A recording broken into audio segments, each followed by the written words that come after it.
악성 미분양이 일만치라. 참혹한 상황이 또 온다. 이 말이 여러분 사실일까요? 저는 사실이라고 생각합니다. 제가 여러분들에게 결국 악성 미분양이 문제였고 이 악성 미분양에다가 이자가 높으니까 이자를 감당하기도 어렵고요. 분양이 안 되니까 자금이 안 들고요. 이런 모든 것들이 한꺼번에 지금 펑 터졌다. 그래서 태형건설이 지금 무너진 거다. 제가 그렇게 분석을 했잖아요. 실제입니다. 예, 실제 11월에는요. 악성 미분양이 더 커졌습니다. 만이 465가구입니다. 굉장히 빠른 속도로 늘어나죠. 악성 미분양이라는 게 쉽게 말하면 준공은 다 했는데 분양이 안 된다는 뜻이에요. 그야말로 돈이 완전히 묶여서요. 건설사들이 자금이 안 돌아서 흑자 도산할 수 있는 그런 상황이라는 뜻입니다. 여러분 늘어나는 속도도 올 초에 대비해 보면 말입니다. 엄청나게 늘어납니다. 올 1월까지만 하더라도 준공 후 미분양 이게 악성 미분양이거든요. 7,546가구였습니다. 그런데 11월 달에는요. 지금 1,465가구예요. 오히려 악성 미분양은 더 늘어납니다. 11개월 새에 38.7%나 늘어났고요. 2,919억 원이 늘어났습니다.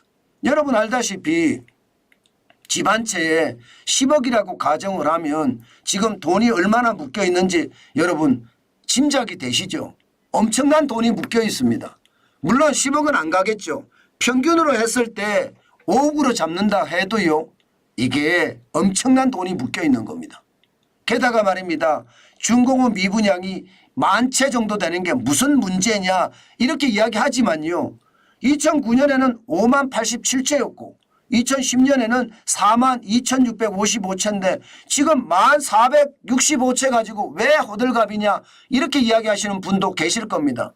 그런데 여러분 이게 업체들이 제대로 이야기 안 했다고 저는 생각합니다. 실제는 이거보다 훨씬 더 많을 거라고 봐요. 업체들은요 절대로 준공 후 미분양에 대해서는 함구합니다.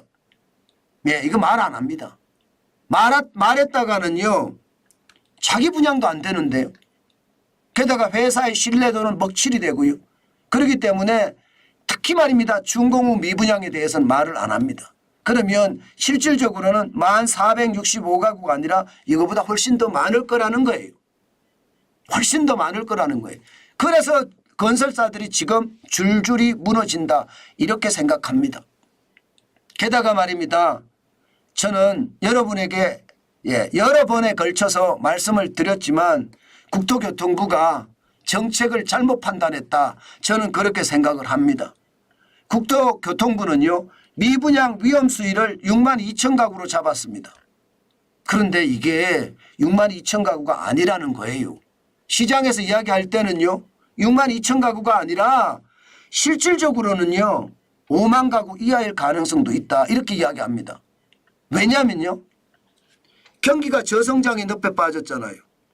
경기가 좋을 때는요. 62,000가구가 될 수도 있겠죠. 그런데 경기가 예상했던 것보다가 이게 시장이 안 돌아갔어요. 저성장이 오랫동안 가고 있고요. 지난 6년간 내년까지 포함을 해도 마찬가지고요. 6년간 경제 성장률은 2% 미만이에요. 이런 상태라면 여러분 저는 국토교통부의 판단이 완전히 잘못됐다 이렇게 생각을 하고요. 기획재정부도 말입니다. 상저하고라고 이야기했는데 이게 상저하고가 아니었던 걸로 저는 보입니다. 수치로 보면 상저하고는 맞습니다. 조금 성장한 건 맞아요. 그러나 경기를 회복시킬 만큼 고가 아니라는 뜻이죠. 일반적으로 이야기할 때 상저하고라는 것은 하고 하반기에 고성장을 해서 경기가 회복된다는 이야기잖아요. 그런데 회복되지 않았죠. 그렇기 때문에 지금 미분양에 대한 것은 그만큼 충격적이 됐다. 저는 그렇게 봅니다. 결국은요.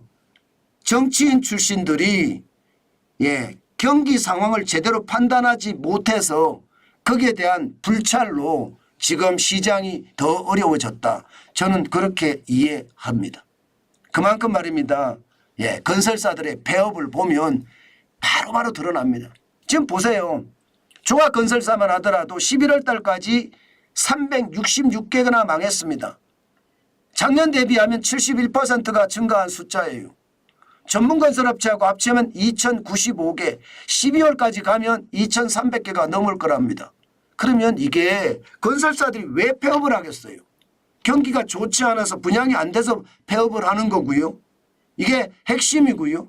게다가 자금이 안 도니까, 미분양이 많으니까 자금이 안 들어와요. 그러니까 건설업체들이 줄줄이 폐업하는 겁니다. 태형도 마찬가지잖아요. 이게 분양이 잘 되고 자금이 잘 돌았다면 태형 같은 도급 순위 16위 기업이 저렇게 맥없이 무너지지는 않거든요. 지금 시장을 보면 저는 더 참혹한 상황이 올 거라고 봅니다. 게다가 여러분, 내년에 경기가 더 좋아질까요? 아닙니다.